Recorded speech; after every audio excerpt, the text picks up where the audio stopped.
Hello friends, আজকের ভিডিওটি খুবই গুরুত্বপূর্ণ হয়েছে। আজকের ভিডিওটিতে আমরা প্রিপোজিশন হিসাবে অনের ব্যবহার জানবো, অর্থাৎ অন কোথায় কোথায় বসাতে হয়। 1 নাম্বার রুলসটাতে কি বলা আছে দেখো, না স্পর্শ করে বা তল ছুঁয়ে উপরে থাকলে অন বসাতে হয়। The book is on the table, বইটা কোথায় আছে, না টেবিলের ওপরে আছে।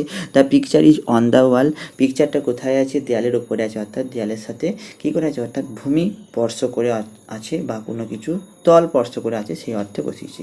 2 নাম্বারটাতে বলেছে যে তারিখ বা দিনের আগে অন বসাতে হয়। যেমন বলছে he goes to music class on Monday, on Sunday, on Saturday, on Friday, যে কোনো দিনের আগে আমরা অন বসাবো।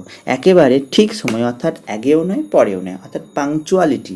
যেমন বলেছে যে the boy came on time punctually, অর্থাৎ বালকটা ঠিক সময়ে এসেছিলো, মানে আগেও আসেনি পরেও আসেনি। অর্থাৎ যদি বলে যে তার 10টার সময় অ্যাপয়েন্টমেন্ট ছিল, তাহলে স্যার কী বলতে হবে, না সেই 10টার সময় সে ছিল।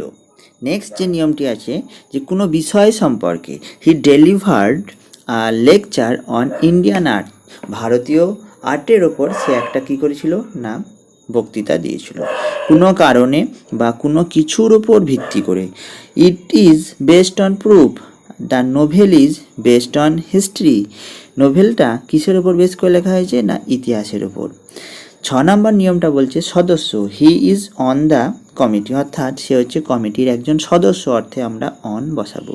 নির্ভর করা, খেয়ে জীবন ধারণ করা, উই ডু নট ডিপেন্ড অথবা রিলাই অন ইউ, মানে আমরা তোমার ওপর নির্ভর করি না। The cow lives on grass, গরু কি খেয়ে বেঁচে থাকে, ঘাস খেয়ে জীবন ধারণ করে, সেই অর্থে অন ব্যবহার করতে বলেছে।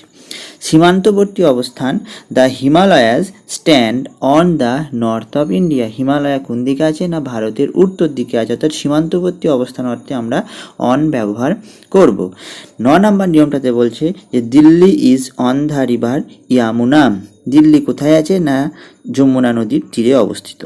10 নম্বর নিয়মটি আছে যে কর্তব্যরত, অর্থাৎ সাধারণত চাকরিজীবীদের ক্ষেত্রে বসে, the officer is on duty, বলতে চেয়েছে যে অফিসার এখন অন ডিউটিতে আছে, অর্থাৎ কর্তব্যরত অবস্থায় তিনি আছেন। আশা করি তোমরা অনের ব্যবহারটি ভালোভাবে বুঝতে পেরেছো এই ভিডিওটির মাধ্যমে। সবাইকে অসংখ্য ধন্যবাদ ভিডিওটি দেখার জন্য, এবং চ্যানেলটি সাবস্ক্রাইব করতে ভুলবেন না।